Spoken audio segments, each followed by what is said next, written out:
Happy New Comic Book Day, geeks, and welcome to issue 34 of the Script Heroes podcast. The show where we bring you comic news, book reviews, and industry blues. My name is Joseph Jasonowski, and I am the writer of Gender Hero, Cunning Harley, and the Cryptoverse.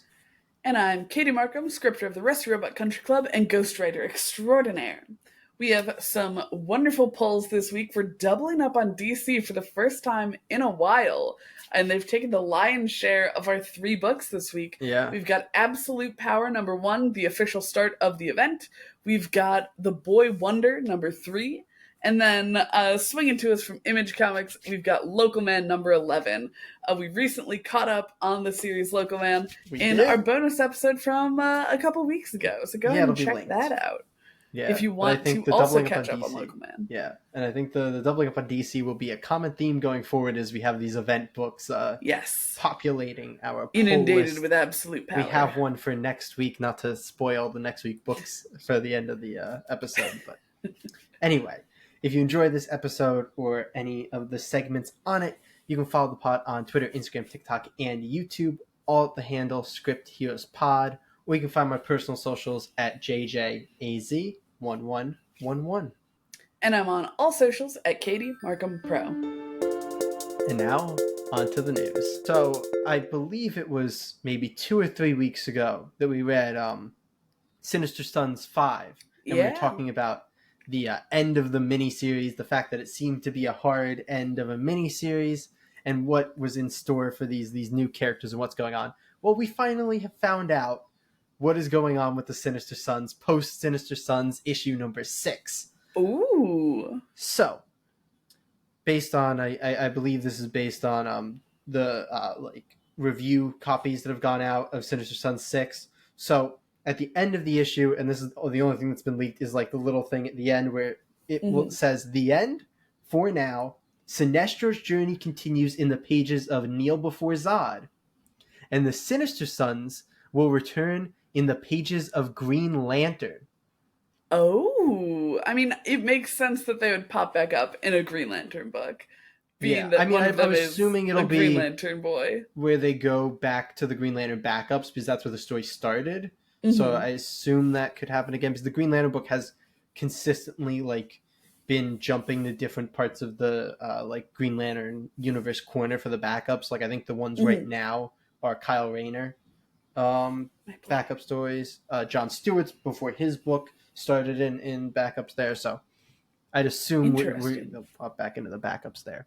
But I wonder if they're going to use that as kind of a barometer to decide if they want to do more Sinister Sons. Yeah, that'd be my assumption. It feels like most of the backups in Green Lantern have been backdoor pilots. I feel like the Kyle Rayner one is, again, especially because they have Ron Mars, who's the iconic Kyle Rayner writer, writing it. So it feels like that's a backdoor pilot for his own book, especially since they just ended the John Stewart book. So they could have Green Lantern Kyle Rayner. And then maybe Sinister Sons Volume 2 after that. So maybe they're just staggering the Green Lantern content. Though it's a little odd, because in the miniseries that we've seen kind of continue on past what they were supposed to do, so with Poison Ivy and Green Arrow, they just kept chugging. There wasn't really a hiatus or anything. No, it feels like maybe these this is the method for these books that have important lore ties into the because they're all intertwining, but aren't maybe doing the sales numbers to be we can just keep this going. Pure speculation, but that's my guess. That's my guess. Interesting. But also, I read the first issue of Kneel Before Zod because it was the start of the Sinister Sons stuff for Lord Zod's side. But Sinestro popping back up there, does that mean I'm gonna have to catch up on Kneel Before Zod? To continue Sinestro's story? Maybe, because as I don't know. Sinestro Zod and I Sinestro think that is your sounds in your future. Zod and Sinestro coming that sounds must read comic books right there. So what strikes me is that I don't think it was unreasonable of me to think that there might have been crossover with John and Damian. Obviously, that'd be a little weird with John being aged up now, but it does seem like the type of thing that would be brewing in the future is the Sinister Sons versus the Super Sons. I honestly, maybe that's where we go next. Maybe that's the next book. is like a mini series of, you know, Sinister Sons versus Super Sons. That could be fun.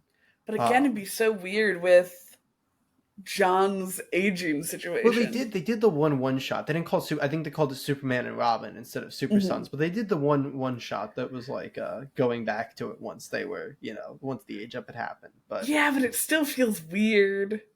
it does. But also, like, we're gonna get to a theory once we talk about absolute power. But I Oh. feel like it could play into this. What's funny is I was thinking it when I was talking about John. So Okay, I hold on to figured. those We'll thoughts talk until we about that. talk But about absolute power in the pull we have a list. bigger piece of news here. Oh. Maybe not bigger, but like it ties into two things that we've talked about in the past, which are DC's new like collected edition lines. We've talked about Yeah. Like the little DC guys. Finest and the compact editions. DC Finest being like the introduction to characters. If you remember, Right. we were going through all Yeah, of those. that Some of them confused were the us. beginning of characters. Some of them weren't. It was kind of weird.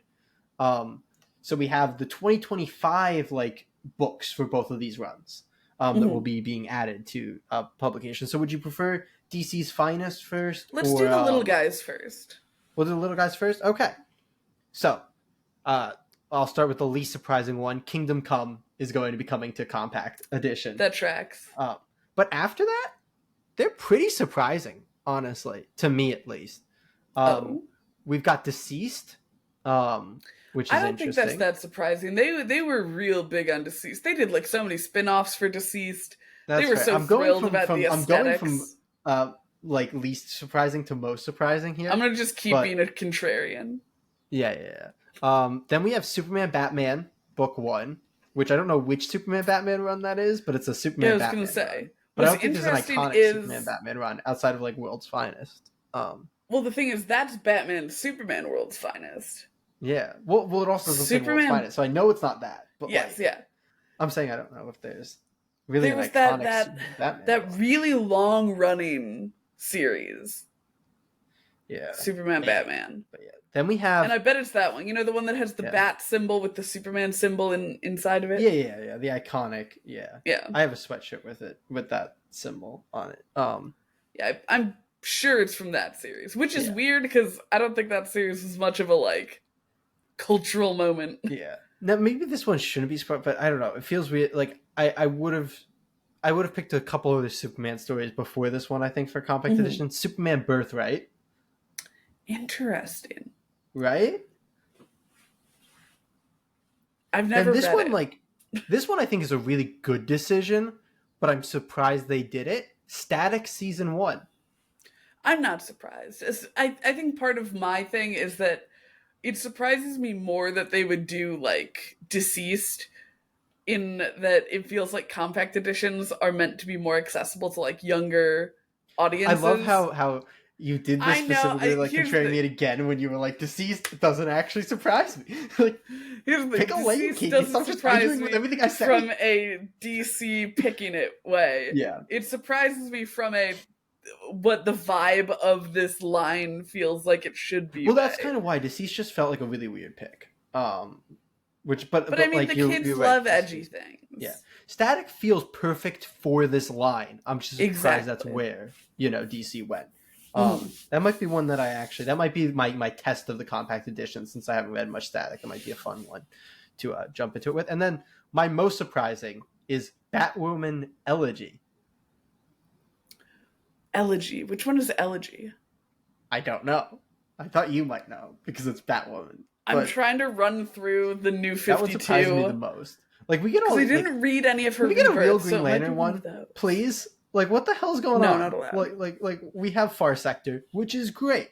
Don't get me wrong, but we do not have a single one of these books with like Hal or, because even Kingdom Come is freaking Alan Scott. Like, wait, can we get Hal or John in one of these goddamn books? Not allowed. No, their personalities are too big. Access into the DC comic book. Why are your main Green Lanterns? Not even the Kyle. You could give like the beginning of the Kyle run. That's iconic. People love that. Like, what's going on? What is this? No, it's such a I'm actually kind of shocked line. Tower of Babel hasn't gotten one. Do we have any Justice League ones? I'm trying to remember the last list that we did. No. There was a DC Finest Justice League, if that's maybe where you're getting your wires Maybe. crossed. Do you want to jump to the DC Finest then? Let's jump over the DC. All right, well, I had you to the guessing DC DC Finest Finest. last time. I don't know if you remember who they were there, but I want you to try to guess the 3 new characters that are getting DC Finest lines. Harley Quinn. No, but that's a good guess. I did like that. Thank you. We do have 1 woman and 2 men, if that is helpful. That does help. I don't remember any of the ones that we already have. It's pretty much it was the 7 Justice League and like JLA. Pretty much. Okay. Actually, no. Sorry, it was not the 7. It was the 5. It was like the main. It was the Trinity plus Green Lantern and Flash, and then JLA and Well, they're certainly not doing a Martian Manhunter one. He hasn't had I don't think he's had enough runs. That was what caught me, where I was like, it was not the 7 because there was no Martian Manhunter book. I think they're doing a little wild swing. I think they're doing Hawk Girl. No, that was a good try though. That was a good try. There's a bigger female character that you have missed. That I feel like the female character. Catwoman. We have Wonder Woman. Like this should have been the first one instead of Catwoman. Like this should have been the first one. I'm a bad woman. Oh no! I mean, is it Batgirl? No. It wouldn't be Batwoman. She also hasn't had enough. No. You're going really hard in the Batman universe here. And can I Swing help to you the other with my side. Batman ephemera around me? Swing to the other side. It's not Supergirl, is it? I feel like it is. There you go. Weird. What are they doing it with? They're doing the earliest Supergirl stories. They're actually, for Supergirl, they're going back to the beginning. This is one of the ones that they're going back to the beginning of. I'll tell you, 2 out of the 3 are going back to the beginning here. I'm going to say the Supergirl one is real bonkers, because she is a very different character than she was in the beginning. Kind of literally. That's what's weird. It feels like there's no rhyme or reason of which ones they're picking the old. We were trying to reason it out on the last one. It feels like there's no rhyme or reason of which ones are getting, the oldest stories and which ones aren't. Do you want me to tell you the other 2, or do you want to try to guess the 2 male, or at least throw out one guess? I will make one more guess, and it's going to be 2 guesses. You know what? Screw it. I think one of them's Robin. Don't tell me if I'm right or wrong. One of them's Robin, and one of them is going to be another male character in the DC universe who doesn't already have one. Why not? Cyborg. No. Teen Titans. I actually really like the 3 picks here. I think the 3 picks they made were pretty good ones. So we have DC Finest Aquaman, that makes sense. Which is also, that's the other one that's the earliest stories. So they're going earliest Aquaman and earliest Supergirl. Which I think makes sense. I don't know that Aquaman has had many iconic runs. No, I don't think so. Collecting the older ones. I think sense. Weirdly, the 90s JLA run is one of the more iconic Aquaman stories. I think that is an iconic. That's where he got his hook hand, right? Yeah, that's where he gets the hook hand, which is one of the stories that people point to be like, see, Aquaman's not a loser. Which I agree. I love hook hand Aquaman. Yeah. Listen, that was cool. I will stand by, of all the 90s design changes, Aquaman's is the one that should have stuck. Because that is so good. It gets... I don't know if it counts as positive 100 points or negative 100 points for him being a fish with a hook. I feel like where it starts getting negative is when he has the interchangeable attachments eventually, and he just starts changing what's on his hand. Big gooby energy, yeah. Yeah. So the final one is Green Arrow. Okay. Did they... They're not doing earliest. They are doing the most... It says the most iconic stories featuring Green Arrow, and the one featured on the cover is the Longbow Hunters, which is a really good Green Arrow story. But I was going to say, I feel like a lot of older Green Arrow content is just Brave and the Bold stuff. So it makes sense that they're going for...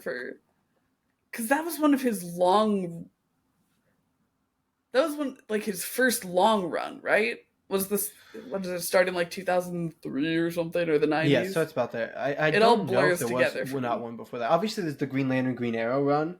Yeah, but I don't know that he had a solo run before that. No, I don't know if he did. I can't speak to whether or not that's scary. I'll tell you that's the first Green Arrow run I've read, but I don't know if that's the first one that exists. I'm just trying to think from my just exposure to comics, being can I remember a single Green Arrow ongoing before that? And I don't think I can. No, there might have been a mini or two, but this is probably the Maybe. first But I think he was a ongoing. really key player in a lot of the Brave and the Bold stories Yeah, when that yeah, and ran then for like obviously, like we a mentioned, there was the million Green Lantern Green issues. Arrow run, which was like Yeah, his, because he was the, obviously it was a duo, but he was the main character of yeah. that run, really, for that. So, um, Well, I wouldn't that's have mind seeing exciting. that in this, but that's fine. That there Not are plenty allowed. of collected editions of that run, so Hmm. we're not hurting. But in any case, there's our new DC collected edition news. But that's all I've got Thrilling. for this week's news segment. So, do you want to talk about some newer books since we just spent a long time talking about what older books were being collected? Yes, let's mosey over to the pull list.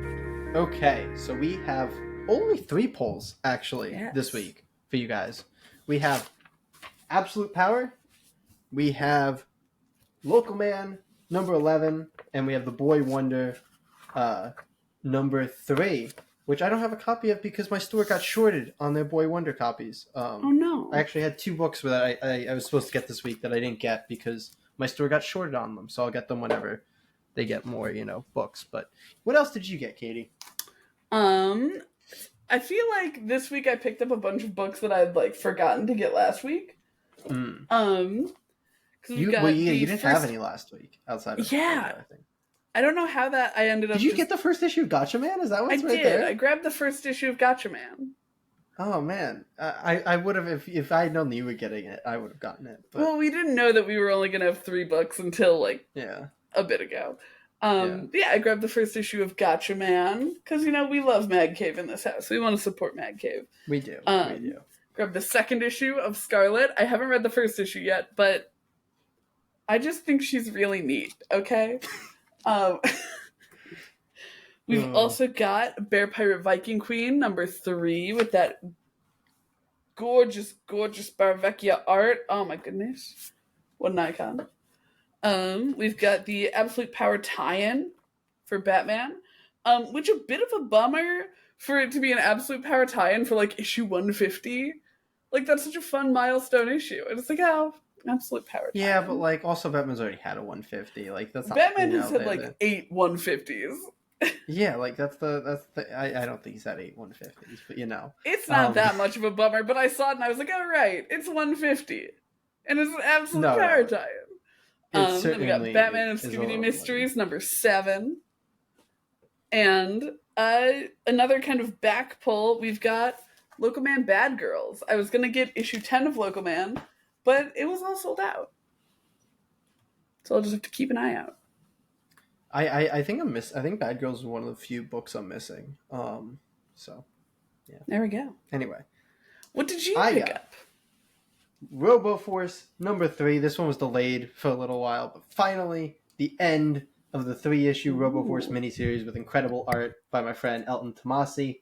So I'm very excited to finish this up. It's been a great series. And then one of the books I've been most excited for a little while now that I actually somehow forgot was coming out this week until I Oh, came in and it was there.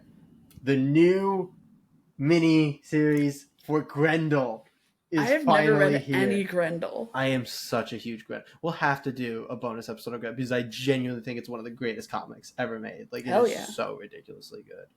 And I love Grendel so much. It's a corruption story, and the Grendel all the Grendel Mhm. story arcs are like different characters, but it's like a Is new character Grendel tied assuming the Grendel into identity. Gilgamesh? Is that where Grendel's name comes from? Is he I think Gilgamesh that's or where is the he name comes from. But Beowulf? the story is kind of very well. The initial Okay, story is actually like it's this crime guy like Grendel, and he's actually like his enemy is like Beowulf, but it's like a guy Beowulf, yeah, fighting not him. Gilgamesh. I'm a buffoon. So yeah, so it's like it does We love a little like freak. the names tie into that, but the story is completely Okay, separated. gotcha. That it's in like a more modern day, and then eventually goes to the future. But it's like this identity that new people will assume and be corrupted by, and then the next Ooh, miniseries will be like a new person assuming the identity. So the first one's Hunter Rose, and then the second one is really cool. It's like somebody doing a biography on his life, and then they assume the that identity, is and super then rad sounding, it's actually. super freaking cool, and it just gets more and more unhinged. Eventually, it becomes like a like overlord, and then it becomes like a like space. Like it goes crazy. It goes crazy. I really enjoy it. I'm sorry, I could go I off can about Grendel. tell. And then I don't think either of these came out this week, but I saw them and I wanted to pick them up. These are from Magma Comics, but I got 1 and 2 of the Scale Trade, which is like about a society where like dragons are going extinct and dragon poaching's illegal, and like these people are like going after dragon scales. It seems super cool. So Love this. yeah, I got those. But I have never heard of Magma Press or Magma what? Comics. What else has Magma done? They're the ones doing the Death Comes for the Toy Make. It comes for the toy maker now. Duh. Yeah. Rad. Yeah. So yeah. Well, I'm glad that we both buffed out our back issues this week. Yeah, as if we don't have enough unread book. I don't know if you do. I have plenty of them. I'm gonna tell you right now, any of the books in this stack that aren't for the pod have not been read. Fair. And so that's you have a after reading order? Cleaning that off a few weeks ago. I kind of want to end with Local Man. I don't know how you feel. I can end with Local Man. Do we want to start with Absolute Power? Or start with Boy Wonder? We'll start right here. All right. Absolute Power number 1. The heroes of the DC universe are powerless. The Trinity of Evil has won. The resistance must rise. DC's epic summer event kicks off with a bang. As the combined might of Failsafe, the Brainiac Queen, and the Brainiac Queen has at last given Amanda Waller the ability to steal the metahuman abilities of every hero and villain on planet Earth.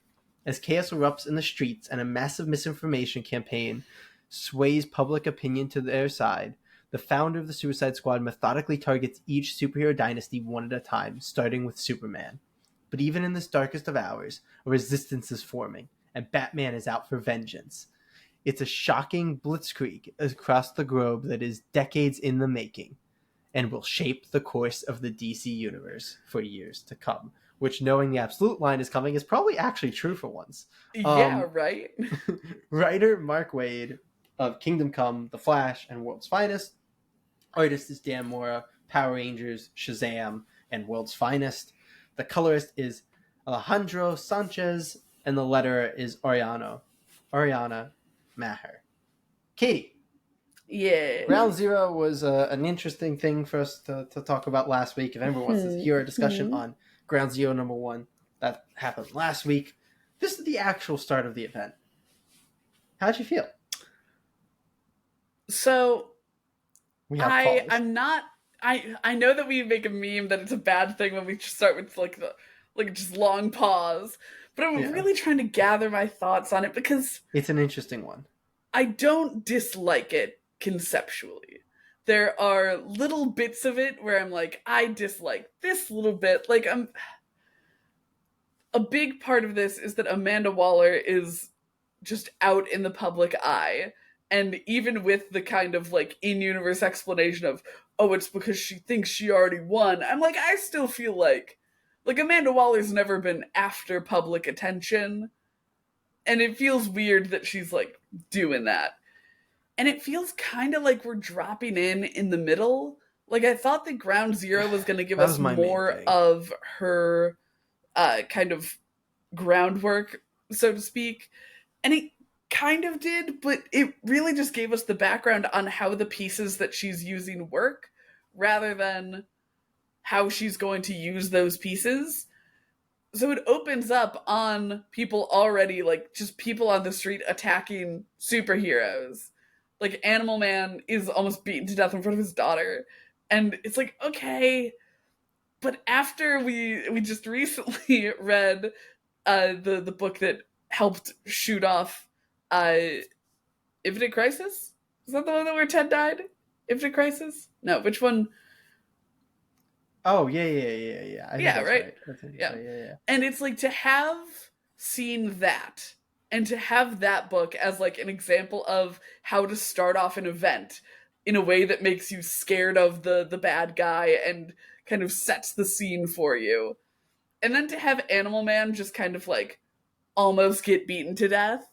I was like, oh man, I feel like if we had like maybe had, if Ground Zero or something, or like Road to Absolute Power or something, was like focused on Animal Man and his daughter doing their thing, and then they come back to this world where people come at him with a just a crowbar essentially, and that's like how the issue ends. I feel like that would have been really, really exciting because like how did the world get to where this is, and then the event would start, and it's like here is how the world gets to that point.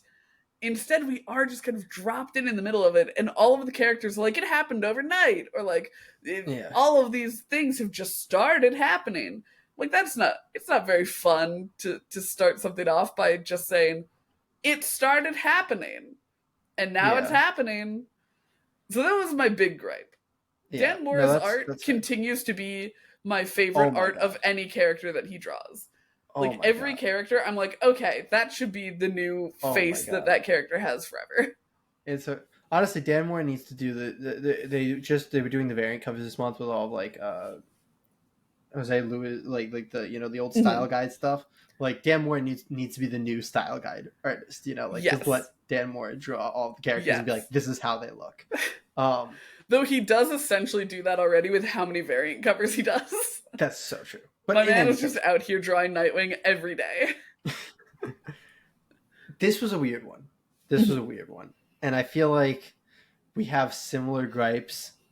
But I'm gonna start with it's weird because I'm gonna start with I really enjoyed this as like a read for like what it Mhm. is. Like I felt like the way they did it does actually make it feel like the stakes are really high immediately, which is Mhm. you know I'm gonna go to like why DC as a whole has made that less effective.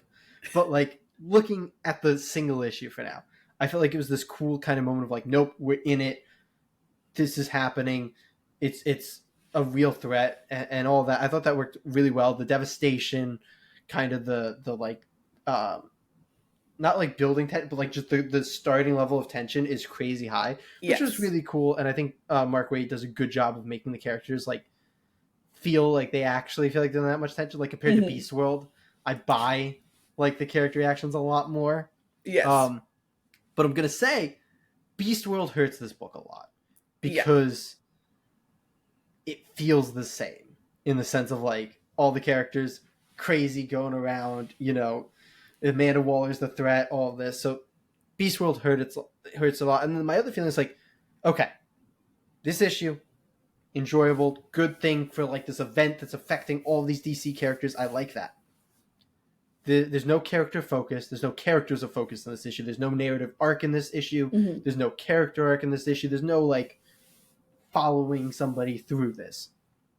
If Yeah. that is a first issue thing to give us devastation in it that like just that like pull the rug out under you of like, nope, you've already lost. But then the next 3 issues actually have characters that go on an arc, and we have this resistance team, the Trinity or whatever it is, and they Mhm. go on this arc. I will then be very happy with this. If it's Beast World, where every single issue is this huge ensemble and no character ever has anything to do for more than a couple panels, I'm not going to like this as much. So that's the tough thing. The other thing is, I agree with you. I don't love the positioning as Amanda Waller, like coming out of the pub. And then the other thing is, and this is kind of my big thing with the DC universe in general right now. It was a big thing in Titans. I don't like the way that they're handling like the public Yeah. because it feels real weird, and the way that they're writing the public is like just this single identity mob that can be so Mhm. is it just feels so weird, and it feels like they're just I don't know, they're like trying to say something but maybe not all that effectively, and I'm like I I mean, don't think with to spin off of that comment, could a single other character say, "Oh, this AI is going wrong"? Like they all say it at different times. It's like we get it, we understand. yeah The metaphor is it's not even a metaphor. It's just right there. Like we get it. AI deep fakes bad, sure, 100%. Um, yeah it felt like they were the words AI and misinformation were just like stamped on like just every single every page. single page. My Like favorite was I think it was don't Wally don't says the don't line like this don't AI has run amok. And I'm like yeah. Wally, you That being can't said, pretend like you understand what AI is and then also use the word run amok. that being said, also just to like push into Mhm. like I guess the positive and Dan Moore's amazing artwork, but I really liked all the Amazos. Not gonna lie, like being Right? connected with Failsafe and still in the. I thought that was super fucking cool. I think I that's really super liked that. That was just rad. good comic booking right there. And like I feel like it's like a little overdone to have just like kind of evil version of the Justice League, but I think this is a really cool way to do it with these like Amazo bots. I don't, or I'll hold back on that thought because that's a bit of a spoiler. Um, yeah, I think that they all look really amazing. It reminds I me liked it a lot. of when in Batman Superman World's Finest, when Clark and Bruce like fused and they had that like Oh my god, super bat the thing going. Superman one Yeah. does look like that a ton. Yeah. And I'm like, yes, more of this. This is the good shit. And I will also say with Mark That one right Wade there. He being looks just like he looks so much like yeah, the next with iteration of Mark them. Wade being the architect of this event, I am incredibly optimistic that we've talked about this at length because of how much we love Mark Wade. He is just the master of writing team books. Like he Oh makes yeah, sure that every character that he has included has a job and they are doing that job. And so I'm cautiously unbothered by the idea that there could be like kind of wasted characters in this. Like that may just be overconfidence in Mark Wade talking, but it's Mark Wade. It's hard to be overconfident in him. Um, so I am very excited to see where this is going. I'm a little nervous that with the kind of like no superpowers vibe that the book is pushing, I am nervous that it's going to become a little too Batman focused. But you know what? Batman's a cool fucking character. I think it's gonna be And Trinity focused. Is yeah, it, but you like know? if they're taking we'll see. We'll see what I mean, who Wonder ends up Woman, being able they to can do go what. full warrior Wonder Woman without powers like that. That Right? works just Like fine. how much of that is super strength and how much of that is just that she's I buff mean, as she was like hell? combat trained from like 5 Exactly. to That's 20. what I'm Like I saying. think. She's buff as hell. She has a Oh yeah, sword. no, she should be able to just move. And then I feel like they've pushed and I feel like Mark Wade's the one who like to pull it back. Like the whole idea that Superman's still super goddamn formidable without Mhm. his powers I because he mean, is like have you a seen buff ass him? Kansas boy. I You was know? gonna say he's he never lost the build of a farmer boy.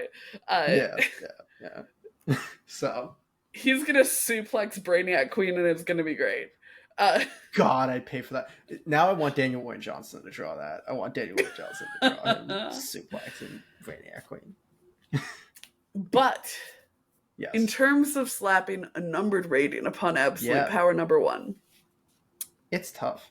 it's tough because I am I like this as a blinded by the single issue. light of I'm not Mark gonna lie. Wade and Dan Mora, but I'm also like aware that I am blinded by that light. So I'm also like, do I actually like this, or am I just blinded by the light? Well, I clearly, still think it's good.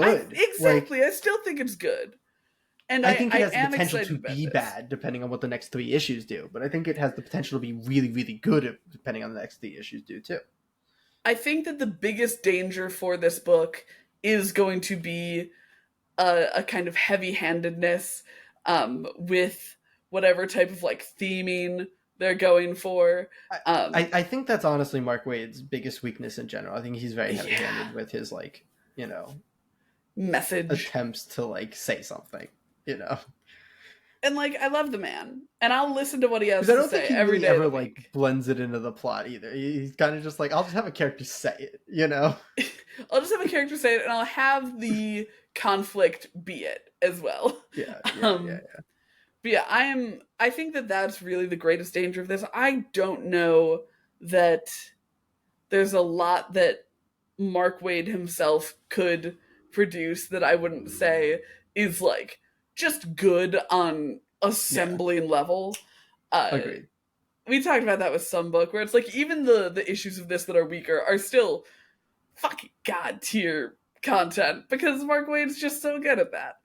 Um, Yeah, I feel like it's was that maybe that might have been what we were talking about as Green Hornet run, and we were talking about like the stuff that we maybe didn't yeah. like as much in it. I don't know. Oh But yeah, I think it was with Green Hornet. yeah, Um, but yeah, I like this and I'm excited for it. Cautious about the you got to put a vibes, number but on it, very Katie. You're excited about the stalling. content. I hate putting numbers on things. I know when you go into your stall mode. I am gonna give this.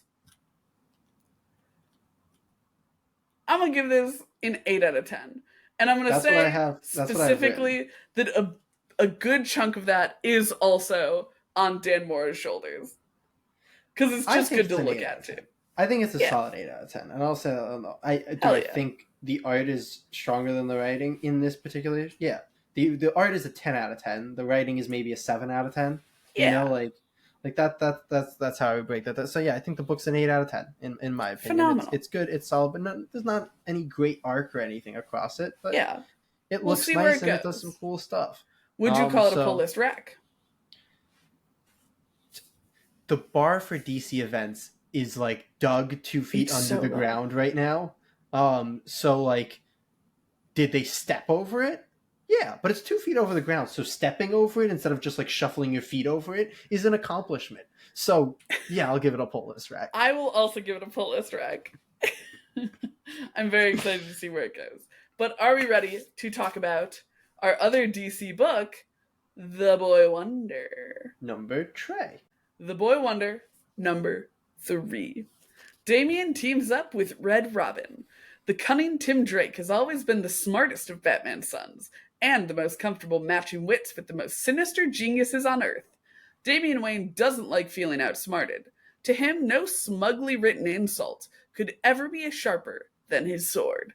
So when he's forced to infiltrate a supervillain gala alongside the sneaky Red Robin, the biggest danger the two of them might face might not be Lex Luthor, but Damian's own temper. The writer-artist here is Junie Ba of Monkey Meat, Deja Vu, and TMNT. The colorist is Chris O'Halloran, and the letter is Aditya Bidikar J. We have had such conflicted feelings about this series thus Yeah. far. Yes. Does that continue for you into issue 3? Yes. Yes. Same. Yeah. Completely. Tell me about This it. is I thought this was better than issue 2. But Yes. it's like it's such a if the first issue was me like enjoy like getting all of my full enjoyment out of the series, and issue 2 was me getting my full like gripes out of this. This is like the two meeting, and me being like, I don't know what to do with myself. Here's the thing. Here's the thing. Because Having a thing where you feel strong feelings about the two before, and then mid feelings about the one after. Big Tim Drake energy. big Tim Drake energy, you know, it's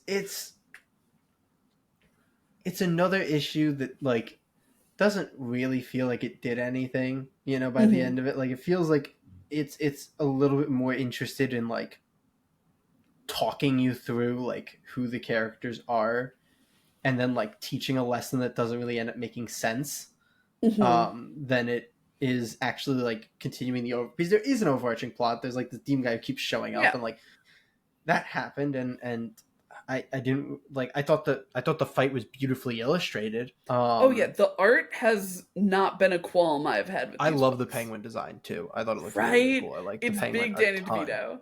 Yeah, I really like this penguin. Um, so like, yeah, it's just there's a lot of like, I'm not loving the way that like the captions and then like where the two characters position with each other and the dial. I'm not loving the way that those mix in, and then like them trying to stamp like a lesson on the back end that doesn't really make sense.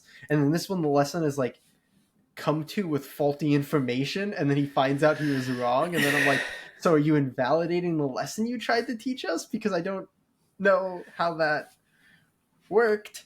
So yeah, I thought this issue was like fine in the end. Like again, it's beautifully illustrated. There's good action in the end. I actually like kind of where it leaves us for the next Mm-hmm. issue. Like I kind of like that little arc. It That like seemed to spoiler-filled indicate thought. that the next issue is like a full Damien Mm-hmm. issue, you know, to kind of cap it off after our each brother thing. So Yeah. maybe that's where we'll really get like the good stuff. But yeah, that's my like overarching thoughts. It's just it feels like it's more focused on the characters, but I don't know that like it did anything particularly interesting with their dynamic to make me, you know, love that being the focus. Yeah, it's one of those things where in the first issue, I was like, okay, I feel like they delivered kind of Dick's lesson to Damien well. They did the lesson Yeah, delivery in a way that made sense coming from Dick and also made sense as like a lesson Damien needed to learn and kind of fit yeah, the almost fably tone of the book. In the second one, I agreed. was excited because I was like, oh, they're taking like a different take on Jason.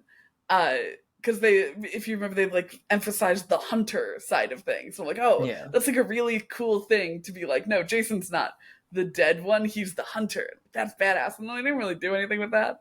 and then he became the dead one again by And then he became the the end of dead that one one. again. Yeah, Because he can't escape it, frankly. no, he really can't. And then with Tim, I was like, okay, I feel like they both did not present a unique take on Tim and also did not deliver the like relationship with Damien and lesson delivery well. Like Yeah, I don't feel totally agree. like with the past two issues there's been like actually a sense of Damien growing and like bringing these lessons together. And I think that the concept of Damien feeling like defensive when paired up with Tim because of like the way that Tim is like super smart or whatever could work because you know Damien doesn't necessarily value the detective side of things as much as the vigilante side of things. Like you could have played into that really well, and then it could have been that he like needed the detective side of things to figure something out. But it felt like Yeah. even that wasn't necessary. Like it's not like Tim detected No. anything, and so it felt like Tim did nothing to help Damien grow. And so I don't know what. I feel That's like the Damien's not going to have changed all that much over the course of the here's the book. weird thing. Because like if let me see if I can the first issue was Dick teaching Damien a lesson. The Yes. second issue they try to lean more into like, oh no, it's kind of actually more Damien taught Jason a lesson. Yeah. But then in this issue they kind of did that again where it was like, actually like Tim's the one who had to come, and then it's like, nope, sorry, you were wrong. So they like do the thing with Jason again, and then just pull the rug out of it, where it's like, no, Tim was actually just making believe, and you got fooled. He's actually a good guy, and then they don't ever really give Damien like a real lesson after that. No. So I don't know It's how to weird. be left feeling with that, because the lesson he got was like, what like even after you like were a bad guy, you can become a good guy. Essentially, it's much more of a Jason lesson, and he kind of gets this Yeah. like, even if you were like bad, you can become good. And then he's like, oh no, Tim wasn't actually bad, and I didn't actually save him like I thought I did. He was just pretending this whole time, and that was kind of the note we left on. Yeah. Though, I will say big props. I loved Damien's little gadgets were going haywire the whole time. And then when Tim came in and they were like, sometimes all it takes is like the old fashioned stuff. And they both used the collapsible The bow bow, he staff. like throws him the bow staff, and then I yeah, thought that was very cute. I really liked that was that fun. moment. And then that led And into I the think great. that I that thought was the fun coming sequence from there was great. Tim in kind of like the Leonardo uses a stick, even though he's the tech guy kind of way, where it's like, oh, Donatello. Tim, yes, look, Leo's my favorite. He's just always on my brain. Um, Donnie using the stick, even though he's the tech dude. So I think it worked well as like that could be a lesson from Tim of like you don't need fancy gadgets or anything. You just have to like use your detective brain. There was so much space for the like lesson side of things to Yeah, come through, and I feel like it just didn't. felt like a lot of the pieces were there, and then Mm-hmm. like instead of it's just a lot of like them walking around while Tim like talked to business people, and they're like, these are why Yeah, these business people are bad. it's like we And know. also not how tax deductions work, by the way. Not how that works. No. Also, not. I I feel don't like know. most people in this world do not understand what a tax deduction actually is, and it's very funny when people in fiction who don't like just go like, yes, this is how this works. It's like, no, but okay. Ugh. Like, But does it really matter? No, but it's like we funny. get it as shorthand for evil, and that's Yeah, fine. But it is very silly. yeah. Like, But no. do you have a numbered rating to slap upon number three? Yeah. I landed on a 6.5 out of 10 for this one. Um it's solid. It is a solid book. Mm-hmm. Like the art is great and unique, and the action's really good. And I think the characterization of Damien is solid. It's Mm-hmm. just, and I loved the Penguin in this issue, which really did help. The Penguin in this issue was really really Yeah. cool. But yeah, the piece is just like, eh, Yeah, I you know. initially gave it a 6, but I think I'm gonna boost it up to a 6.5. I the art is really unique and fun, and it has such great energy to it. There's this really fun page where Damien's like moving through the vents, and it kind of just looks like a big maze on the page. And it's so cute, and it does these really wonderful things. And I think that the concept of it does carry it a bit above what it would have been as well, with the like kind of fairy tale framing. So yeah, I'll sit at a 6.5 with you, but I would not call it a pull list. Me neither. No, But we have one more book. we sure do. You Local want to get local? Man. Let's do it. Local Man number 11. The fate of Farmington is on the line, and Jack Saver is all out of friends. Now to stop the faceless horde, Local Man will do any damn thing, including giving himself over to the evil of the Fright. But there's one being more malevolent than an ancient alien fear god in town. Former U.S. Vice President, Dan Quayle.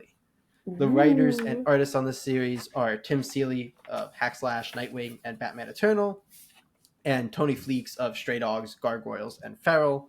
The colorists are Felipe Sobrero and Brad Simpson. We did a full episode on the first 9 issues and the Local Man Gold one shot. This is our first time reading one as it comes out, Yeah, which is cool. It is Kate, cool. Local Man 11. I like how does Local this... Man so much. I cut you off. I'm sorry. We when we talked about the first 2 volumes, I think we both liked volume 1 better than volume 2 for the most part. Yeah. And I think that was partially because volume 2 felt a little monster of the weeky, like in terms of like it was one monster for the week. But it was like kind of a little held together through that. I really like where volume 2 is, or volume 3 is going. We got a really good cliffhanger at the end of issue 10 that had really good payoff here in issue 11, with another great like cliffhanger, I guess not really cliffhanger, but kind of great issue ender on this one as well.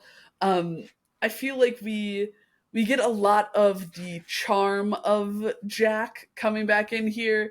Like it's so good when he doesn't have any friends, but he's like got kind of begrudging allies.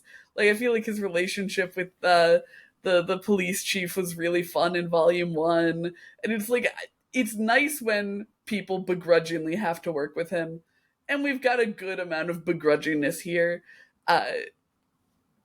The I can't remember her name. Slick number 2, Rudy. I think it's Rudy. She's weird as shit, in a way that like takes me off guard every so often, Rudy. but in a way that then makes me be like, you know what? I fuck with this. Like she's, I don't know if she's stupid or what, but she. It feels like everybody in Farmington's at least a little bit stupid. Oh, for sure. I mean, they're getting culted. Of course, they're a little bit stupid. True. But like, she's stupid in a really absurd way that weirdly works for me. Like, I didn't think it was going to. I didn't like her at first, and then she kept doing stupid shit, and I'm like, wait a minute, do I love this? Am I here for this? And it turns out I am. Rudy is weird, and I love her. Stupid shit is all it takes for Katie. Correct. Here's the thing: she has slippy powers. Like she's already weird. Yeah, true that. But yeah, I think this is a good issue of Local Man, and it does such a good job of showcasing Jack as he should be, which is like, oh shit, yeah, he's got all of the gumption to be a hero. He just is kind of fucked at the moment. Yeah. How did you feel about Local Man number 11? Man, I feel like Local Man is just like, it's going to be my go-to proof of concept for why ongoings need to exist in comics, because I just feel like at 11 I just care so much more. than I Right? do when I'm reading a mini. Like I just care so much more about this. And we read it in a bit. It just does like once you've had characters for this long and you've had multiple arcs and like there's just a deeper level of buy-in. Like even when there's things that I don't love or moments or something, I just care and like I buy more into everything they're doing. I'm like, no, this is the book, and the book keeps going, and I like the book. So it just getting to an issue 11, I think, does so much for you and Oh yeah. helps you so much because I care about Jack so much at this point. I care about a lot of the side characters. I care about the not the police chief, the deputy, the police deputy. I Krupke or care whatever about his name is. yeah, I care about him. I care about all the characters. Like I care about the Uber driver who always says fuck Crossjack. Like I God, care I love about the Uber driver. so many of these characters. Mr. Black Beauty himself. I hope he saw And titties at the titty here they bar. are with Rudy, pulling in another one that you're going to start to care about. So yeah, and I think this issue had a couple of really cool things. I really like the concept of the Fright. And I really love the concept of what are they called? The Faceless Horde, right? Yeah. I really, really like the concept of the Faceless Horde. I really like their designs. And I feel sorry, go ahead. Yeah, like my main little gripe is just I kind of want to know how the Fright works a little bit more because I felt like it's jumping and like all that felt a little random. Like it was just kind of whatever they wanted to happen. It's like I'm going to murder these people and then I'm going to jump into this one and then leave for this one and then leave. It's like if you're attracted, like the vibe is you're attracted to power. Like that doesn't fully explain what's going on here, so I want a little bit more. But that was kind of my only gripe. And also just quickly one last thing is I think this was the best '90s side so far. It was a very very good '90s side. Like I think I liked some of the Volume 1 '90s side. I liked the Volume 1 better. ones a lot, but I really liked this one. I thought this one was a really really good one. Really good, fantastically illustrated. And just really effective at like getting across the Faceless Horde and what they did to the Faceless Horde, which was just awful. And which also is like a good lead into what I was going to cut you off to say is that the Faceless Horde is so cool in that it is such like it's such a good parody of like I'm going to just use Cobra from G.I. Joe as an example, where it's like the monologue that the dude with the claws gives about why he likes fighting them is so perfect, where it's like, yeah, they're completely dehumanized to me, but they also never stop, and they're armed and armored, so they're dangerous, and I can also like fully let loose on them. And it does such a good job of illustrating why that's fucked up, especially with what we're learning about the Faceless Horde. And it's like going to be such a good MCU satire, like just the literal like give the Avengers a Faceless Horde at the end of the movie to like blast through. Yeah, it's like such good. It's so good, and just knows the genre so well. Yes, which is fantastic, and it's so effective. Local Man, big props. I would say probably not this issue as a pull list rack. I think maybe if you start with issue 10, but I don't think you're missing. Start with Bad Girls. I was gonna say I don't think you're missing anything essential. Not reading Bad Girls, but read Bad Girls. Why not? Bad Girls feels pretty important for this arc. It is important setup, yeah. Neon and Inga, whatever. Yeah. Is it Ingra or Inga? I think it's Oh no, now you have me doubting myself. Auntie, I feel like it's just Inga. Inga, okay. In any case. I think it's Inga, but my brain wants it to be Ingra for whatever reason. But yeah.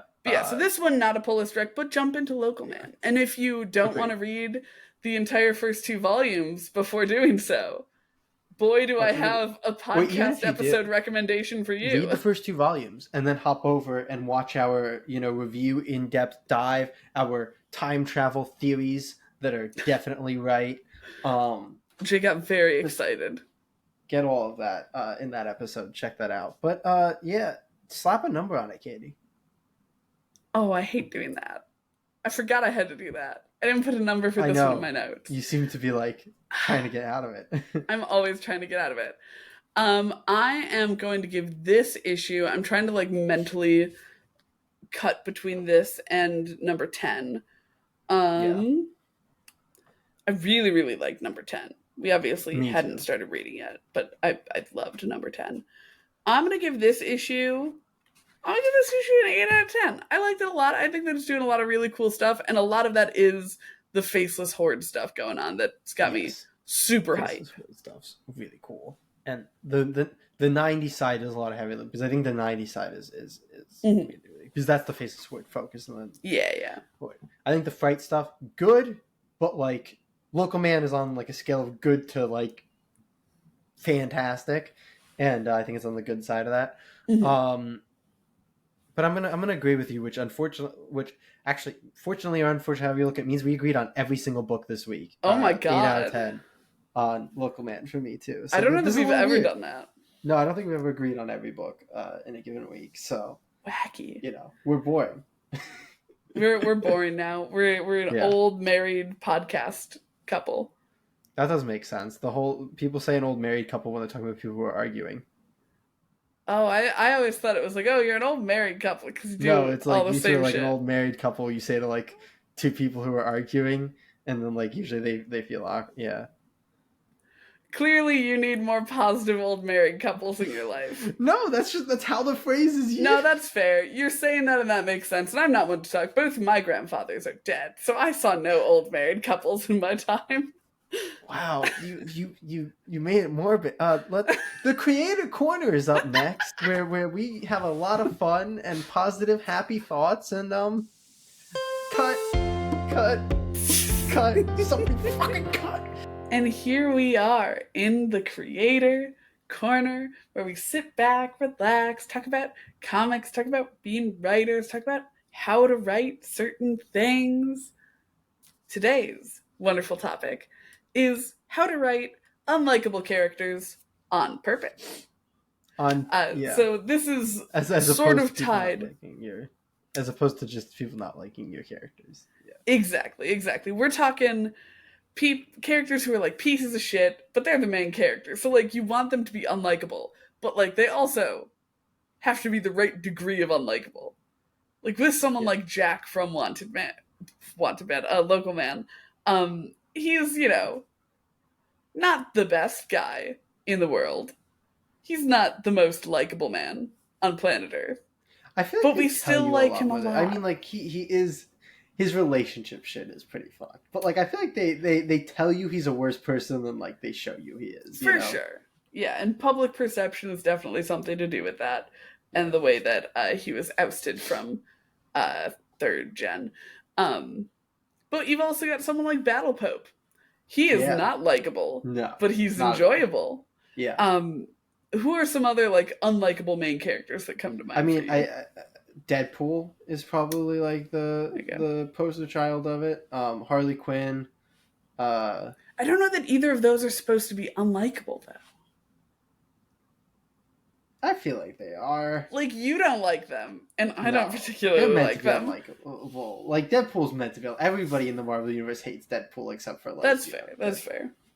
Harley maybe isn't meant to be, but I feel like she should be meant to be, right? You know. Yes, Anyway, but Deadpool, I stand by Deadpool. I stand that's by fair. Deadpool in That's my fair. convictions there. I don't know who else is unlikable. It's like a main comic book character.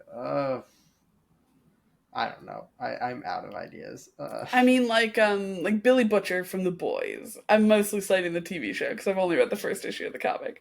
Um, I weirdly I feel like it's more applicable to the comic book version of him. The TV show version's like a little bit of like, but I don't know if he's like meant to be like unlikable in like that sense. The that's comic fair. book version definitely. Like the comic book version will just like walk into like a room and start having sex with somebody. Like that's Yeah. the comic book version's fucked. Literally. See, No. there's kind of a fine line when you're trying to make a character that the world is not supposed to like, but your readers are supposed to like. Yeah. Jay, is this something that you've written on purpose in the past? I'm sure I have. Am I thinking of one right now? No, I'm That's not. so valid. But Yeah, I'm not. even something like writing a loser type That's a character. common That one. that applies to this too, where it's like this is a Yeah. character who the world doesn't like, Yeah. and maybe for good reason the world doesn't like. Yeah. but we still need them to do their heavy lifting as a main It's character. I think it's tougher now than it's ever been because I feel like we're increasingly in a time where people look at fiction through a like real life lens in the sense of Mm-hmm. like the amount of times I see like analysis of fiction that is just like, but this thing is wrong in real life, so like they're bad or it's bad, like, so I think it's Yeah. increasingly difficult to write characters that are just unlikable. Like I feel like the idea of having a main character who is like just sexist or just like I don't know, some a religious freak who like hates people who don't conform, Mm-hmm. like having a character like that doesn't play as well as it may be used to, where it was like, ah, yeah, clearly he's a dick for this, but because he has other good qualities you can still follow him. I don't know if that plays as well as it used to. Like Mm-hmm. now I think you have to lean into it much more in a way that is like essentially the way that the local man does, where it's like he's really not that unlikable if you actually look at him as a character. He just has flaws, and Yeah. then like you're told that they're unlikable. Like I think that's the way that you can do it more in the modern landscape than literally making characters unlikable. Because I don't think that we're really, unless it's in a arc that's going to happen very quickly, in the Mm-hmm. days where it's like this character has something really wrong with them, Yeah. but they're still heroic or they'll still help you. Yeah, I don't know. That's my feelings. I No, don't know how that's you so feel about fair. that.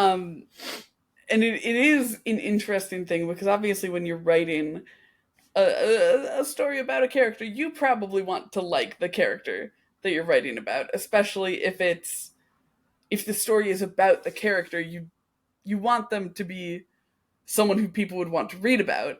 And I think it's a whole other can of worms where it's the story isn't really about the character. Um, and it's more about the world that they are inhabiting and the kind of role that they are playing within that world. But those stories, I think, like you're saying, are not as common anymore because we all have good taste, so we're all character goons. Uh, like I am such a I goon for was the character. the other thing like genre matters a ton. Like Yeah, unlikable main character way easier in comedy. Like something like right. Yeah. South Park. Like look at Eric Cartman as a Hmm. main character, one of the most unlikable characters in like I think all of fiction, but it's a comedy, so you can get away with that much easier. Um, But Or even if you do something something serious a in a little drama, wackier, or like Help too, like anything mhm. silly, like get away with more. But you look at something like a drama, and you play one of those characters kind of more straight up, and it wouldn't play well at all because people would just be like, what the fuck is going on? But then we have the coat turn of romance where suddenly it's like, oh, we've got our very likable main love interest and then our kind of unlikable but clearly the hot one, asshole love interest. Romance is tough. I feel like that's Romance the is go to tough. go to go to Webtoon and like read one of the 200 chapter epics where nobody can get together until the end of that 200 episodes. So just the amount of drama that you have to bake into that, because there's very few people who can pull off relationships in fiction that aren't just the most toxic, hostile, like Exactly, thing. yeah. Because there's two ways that the fiction knows how to do romance: the chase and the toxic relationship, because those are the only things they can do. Either chase, then once they're together, like they need to create the fear of the breakup. The Mhm. the one person who I'll give a lot of credit to, like writing and I feel like we talked about this in our video on it, where it was like awful like getting them together, but once they're together, fantastic, is Robert Kirkman. Like the way that he writes couples once they are together is really Mhm. really good. Um, Yes. he does just kind of pair them up and go there together now, but once they're there, it's really good. But in any case, I'm gonna land on, I don't know how I went off track, but I'm gonna land on what I think is a good tip for writing an unlikable character, Mhm. which is that you cannot present them as a likable character, aka the people in the universe need to get annoyed with them Yeah. so that your reader doesn't feel like they have to get annoyed with them. There is nothing worse in fiction than having a character that is doing awful, horrific, annoying, obnoxious things and not having other characters call them on it, because that will frustrate your reader, and not in the good way, in the I am frustrated at this book way. Yeah, I think we talked about that when we talked about Deadpool. Yeah. When we read the the first issue of Deadpool, and you're like, yeah, when he's paired up with like Wolverine or something, or someone who's gonna like smack him upside the head for being an idiot, it's funny. But when he's all by himself, I feel like I need to slap him. Yeah. And that is super valid and a very good point. That if your character is unlikable, they can be likable to your audience if the universe doesn't like them. But if the universe is letting them get away with their shitty shit, and like no karmic things are happening, or like they're succeeding and stuff, it's like, okay, this is now someone has to dislike them Yeah. to kind of make things right in the world. And they should get like that's the thing in, I think, Local Man is like his one, like we said, his one flaw is like really the relationship stuff, but that bites him in the ass. It always comes back. Like he's always getting like Camo Crusader, like obviously not the way that we thought of in the relationship, but that came back. With Ingra, like that came back with the cop, and with like we see these things hurt him directly and very quickly, and so we're not sitting there like, why are we rooting for this guy who's just like so easily willing to cheat with this, woman and do like these things? It's like, oh no, he's dealing with it and he knows what he's doing is wrong. So like, you can step back and enjoy it. So and the universe is shitting on him. Yeah. Which is also, I suppose, a good strat, is if you can present your character with, some very deep flaws that make them pretty unlikable, but then have the universe like disproportionately shit on them. It's like, okay, they've done their time for their shittiness. Perhaps we can give them a break, which is another way for your reader to come away feeling like maybe they are an okay person with the way things are shaken out. I got two more things off of that, because I think you kind of started hitting on things that about that, which I think did I just lose them? No, wait. No. This is why we can't record in the evening. This is why we can't record in the evening. Okay, yeah. So like, if you present your character as like having where it weighs on them, essentially, where like they do the thing, or like basically you present it as like something that they're kind of accustomed to, the behavior that they're used to, but it weighs on them. You see them like they don't really know how to interact with people, so they're addicted to somebody, but then like you see them later in their house, like, down because they did that to somebody and they feel bad about it, and then maybe they like try to make it up to the person, but it doesn't work out well, like that kind of thing. When you see that the character is like mad at themselves or upset with themselves for like their flaws and their mistakes, and that, like, the fact that letting your reader know that they know what they're doing isn't okay goes a long way to making your reader accept it a little bit more. And then the other one is like, just give a reason. Like it doesn't excuse, but like, I mean, look at movie fans and look at like villains and the sympathetic villain thing that's become huge. Like the second you give a backstory, people are willing to justify like mass murder. It's like, but look what happened to him. But look what happened to Killmonger. Who cares that he wanted to enslave half the world and like destroy? Look at his terrible past. Like he had horrible things happen to him. It's okay. So like, if you take that and you apply that to a character who is nowhere near as bad as mass murderers and is just a deeply flawed and problematic like main character, it helps a lot. You go like, okay, why is he maybe a little bit sexist? It's like, oh, his father was that way and he beat him, and it's been like ingrained in him in that way. It's like, it doesn't mean that it's better, but your reader will accept it a little bit more once they're like, this is how the track happens. So yeah, backstories really help with that, for sure. But I suppose the big question is, what types of stories do you think benefit from having an unlikable main character? Someone with just comedy flaws all over all over their fucking face. I think comedy's the biggest one. Like, I think comedies actually don't work if your main character I struggle to name a comedy where the main character isn't a bad person. Like in most comedies, the main character is look at any sitcom and the main character is probably a bad person. And like we accept that. That's okay. Most people in sitcoms are bad people, and like Exactly. And they often that'll fall get apart. comeuppance for what's going on with them. Yeah, And so like that's where a lot of the comedy comes from. exactly. So yeah, comedy's the number one. Like that, comedy's the only genre in which it's the necessity and not like an angle to take.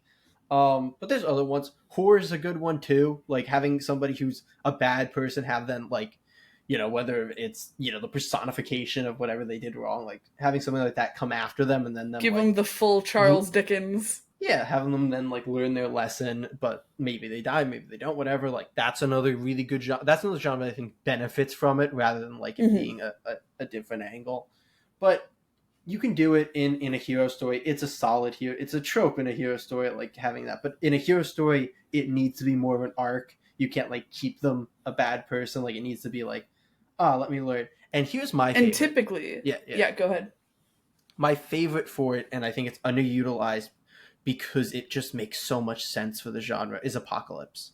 Like an Mm-hmm. apocalypse genre, because that is so much where you can get the characters like a really bad person, but not on the level you think. And like this is something that the Walking Dead show did a little bit, but not too far. Is like you have Daryl and Merle even accept like it's like these are racist rednecks. Like they are, literally racist characters, but like here they are working with, characters that they are racist against, and like that creates this tension. And then you have your moment where like, oh, they sacrifice themselves to save the black character because it turns out like as much as they acted racist, once they were put in real circumstances, those beliefs didn't hold as true as their like actual values. Mm-hmm. So Apocalypse is so because I think in Apocalypse is where I was talking about how there's certain things you can't do in modern.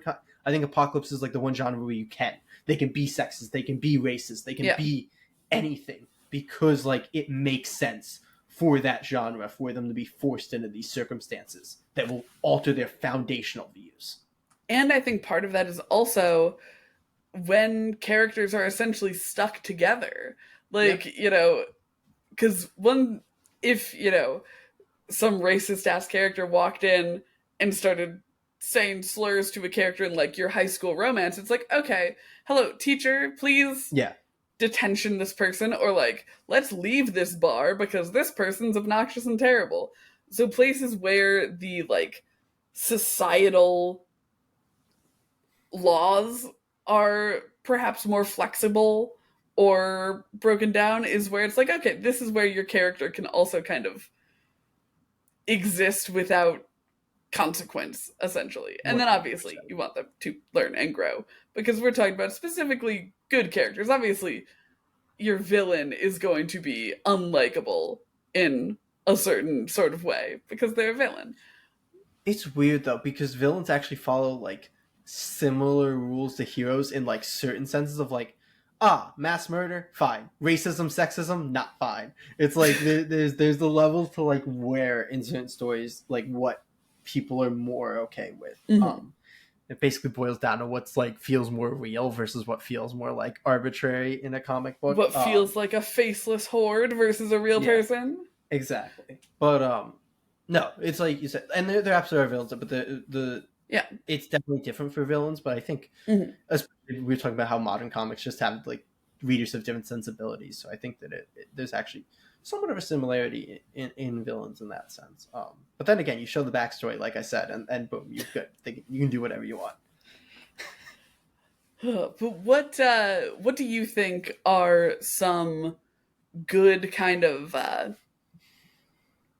don't want to say rules to follow, but kind of guidelines for making a character who is going to maybe be a bit rough around the edges, like they're Yeah. not, your Boy Scout character. The first thing is why are they the hero? Like assuming they have to be heroic in this book, is it they're forced into heroism? Like something where like they're starting out of doing it out of necessity because it benefits Mm-hmm. them too, and then they're gonna like develop ties to something, and that's what's gonna make them heroic? Or is it like they're a flawed character, but they still do want to do good, and they're gonna have to like learn to get there? So motivation and like the reason why they become a hero is important because you just being like, I have a superhero and I'm gonna make him a dick, and then it's like, wait a minute, I don't really know why he's a dick, and or I don't know why he's a superhero with the personality that I gave him. Like it doesn't really make sense. So you need to like reconcile the two halves. Like how is this character heroic or going to become heroic, and how does that like work with them not being, a great person?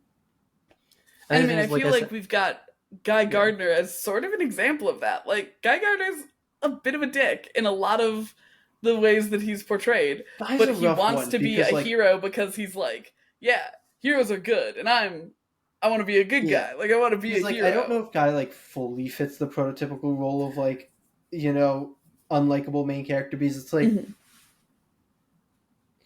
I don't like he doesn't I don't think he has questionable morals at all. I just think he's a No, he bit of a doesn't. dick to people. Like Yeah, his and I think morals are that's almost a like way perfect. of being an Like unlikable main yeah. character. But it's not like Like, he I really does don't like Guy outside of Human Gardner. Target. Like Human Target fuck his morals completely. But Human outside of Target Human did a Target, lot to people in um it.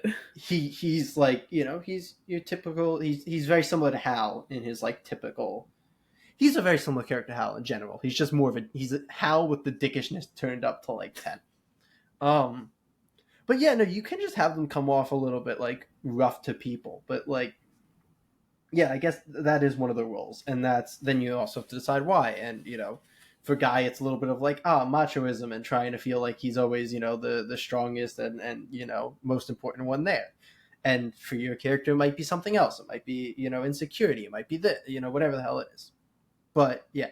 And then figuring out like the moral compass of your character. Like I talked about, having your character have doubts, question what they're doing, feel like make it clear to your reader where their morals start and kind of where they're starting to change. Because if your idea is okay, they go into this and like they made a deal because they want to smuggle drugs and they're also going to help smuggle this like refugee because they want the money, and then Mhm. along the way the refugee's mother dies and now they feel tied to the kid. Make it clear where the morals start to shift and where they start to have a moment where okay, maybe they did something nicer than they had to the kid, and like start making it clear where that's where this trope is so prevalent, is the like guy with a kid or guy with a daughter or guy Oh with a yeah, son, the trope. classic Like that's Last of Us vibes. the Pedro Pascal Yes. role. But yeah, why don't you throw out a few, because I feel like Oh, I've I rambled was just on. having fun listening. Um, I forget what my question was. Uh, A couple of the things to like do when you're oh yeah, I mean, I think even something like having a villain be your main character can be an interesting thing, and that's one of the things where you're probably going to want to like fully heel turn them by the end. Like the immediate example that comes to mind is Megamind, the classic film, um, where it's like, okay, he is You mean you're not unlikable at talking the about the TV start. show that came out like last year? What? I said you mean you're not talking about the TV show that came out last year? I want you to know I got really excited for a second because I thought that you were saying that they made a Megamind TV show. Like, They did last they year. did? Is it Yeah. good?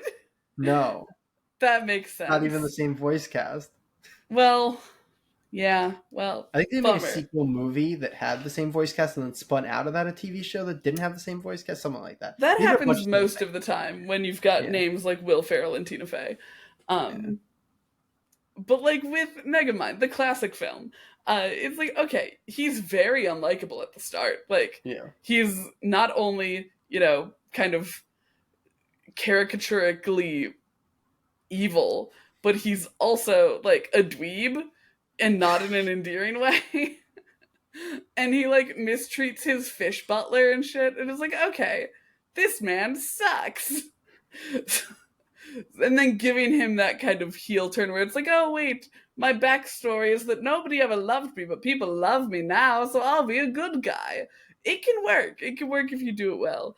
And I think that that is a really interesting one where you have an unlikable main character where you make your villain your main character. And I think that leaves a lot of room for like very cool storytelling. Like a story where the hero is killed by the main character, then it becomes this redemption story. That's a rad way to do an unlikable main character. I think it's also perfectly valid to make a story where your main character fucking sucks and everyone hates them. And like you said, that's typically going to be more of a comedy thing where like a yeah. series of comeuppances or karmic actions happen to make a fool of them or whatever. But you could also do it in just like a like this is the situation. This is what it would look like if an absolute asshole was Yeah. the one in the driver's seat, essentially. I mean, well, the one thing about comedy is like comedy's the one genre where they don't really need their comeuppance. Like in any other genre, you're gonna get in real trouble for them. Like every now and then, but like there's plenty of comedies to get away with not really giving them their For comeuppance sure. because like the humor comes and then like essentially saying things that they shouldn't or doing things that they shouldn't. And it's See, like, and oh, I that's think funny. that's the difference between what I'll call comedies that I like and Adam Sandler comedies. I hate that Adam Sandler man. Specifically his movies. I have nothing against him as a person. I don't know anything about him. Um, but I feel like it's the vibe in his movies where it's like, oh, this is this shitty person, and he gets to be a shitty person because it's a comedy. But then everything goes right for him in the end, and it feels so unfulfilling and so I like feel like but like that's like every sitcom too is like they don't get their comeuppance. When does Michael Scott get his comeuppance in The Office? He gets every like, single time his coworkers like are dismissive to him. I would say that he is and then they constantly like taking immediately bend L's. over backwards when he gets sad and go like, "Oh no, Michael, it's okay. We love you. You're the best. We're gonna give you a big going away party." And like, I would say oh, that there and is Michael, it's one okay that character you're who dating does my that. mother. That's fine actually I because don't know that it was ever okay that he was dating her mother. she ends up being fine with it. She's like, "Oh yeah, it's okay." I And then everybody in the office like looks at her and goes, "You know what? Actually, he's right. He should just let him be happy. Come on, Pam." I can't say I remember so clearly that, but I would say that like the sending off for a comedically bad person is very different than like their No, kind but I mean, of. like Michael, I don't think he gets come up. Cartman doesn't get his comeuppance in most episodes of South Park. I would say Like that being generally disliked by the people around you is a form of comeuppance. I disagree. Like because usually these characters are like completely ambivalent. Like they don't realize that, so it's not really comeuppance when they don't realize everybody hates them. I guess it's satisfying to me to know that they have no Yeah. societal power. Fair enough. But yeah, no, like I feel like that's a common sitcom thing and like comedy thing where it's like, oh no, Mhm. because like being a dick doesn't like matter as much because it's for the humor of But it's the all fans. comparative. As long as they're being a dick to people who are bigger dicks than them, it's all fine. Everybody's equal dicks in sitcoms. But in any case, In any case. I don't know. Do Um, you have any other points you want to hit on for an unlikable main character? I don't think so. I was inspired by Local Man to make this Yeah. our criteria because I think it's a very interesting thing to have a superhero who everyone hates. Um, and I suppose it ties into absolute power now too because everyone's hates the superheroes in the DC universe now because of a disinformation campaign. Um, look, Deepfakes. They did deepfakes, Katie. Katie, they did deepfakes. the Deepfakes. AI has run amok. Deepfakes. Deepfakes, Katie. Deepfakes. The deep fakes. The funny thing is, like, when they first started showing that, I really thought it was going to be something besides, like, I was thought, oh, they must have, like, actually, like, went out and done some sort of fake hero thing. I Because, thought it like, was gonna be that they like had weird body doubles or yeah. something. But then it's like, no, it's It's just like no, it's just deep it's fakes just and these she things that like controls the actually exist and internet. people know exist and like yeah. Anyway, in any Anyway, you want to hit on anything else? Or do you want to roll into what we got going on? let's take a look going forward. This coming Saturday is the second Saturday of the month, which means it's the Strange Saturday Super Show. And this week we are going to be talking about Space Riders Volume 1 from Black Mask Publishing, written by Fabian Rangel Jr. and illustrated beautifully by Alexis Zirit. This is gonna be the first Strange that we've done where we both actually read some of this series or What's some weird of is this that both of property. us have read Volume 2 of this series. Yes, Neither yes. one of us has read Volume It 1. feels like they pushed Volume 2 hard, or like they printed Volume 2 more. I don't know. Volume 2 felt like it was more accessible. Maybe just that's when I happened to stumble upon it. But it felt like Volume 2 was like more of a thing. That could be the In any case, case. we got a lot of polls for next week. It's Yes. going to be a wild It's ride. going to be a from thick start to one. finish. We have the finale. We talked about it earlier today. We have the finale of Sinister Sons with Sinister Sons number 6. We have Morningstar issue 4, which I don't think is the finale. That's a 5 issue. I don't think right? so. I believe so. Yeah. We have what I think is the finale of Monsters Are My Business. Oh, if I'm not mistaken. Stop doing 4-issue minis. I think that's a 4-issue mini. It might be 5, but I think that's a 4-issue mini because I thought I saw something about the final issue. But maybe Fingers that was crossed that it's 5. Yeah. I don't know. So either the second or final issue of Monster of My Business. Then we have the 3rd issue of Ain't No Grave. Hell yeah! Not the same week as Heart Piercer this time around. No. Sad. The comic gods realized that my little heart couldn't take it. Yeah. Then we have Absolute Power Task Force 7, issue 1. Yeah. And the long-awaited return of The Hunger and the Dusk. It's right. The Hunger and the Dusk. 2. Book 2, issue 1. So why psyched. it couldn't just be issue 7? I don't know. But I don't know. It's fine. Book 2, issue 1. I am super excited for that. I am just so psyched that there's more. It's back. It's back baby. Again. The white vans. That's what all we've got coming up. We did not have an episode this past Saturday, but the Saturday before that was our comic book death tier list. Oh, that was our deaths video. Yeah, I was like, that wasn't the Local Man one. That was the one before that. Yes, our part 2 of our deaths tier list. So we did so much more Marvel. I don't know that I've ever read that many Marvel books in a single week. Now you have.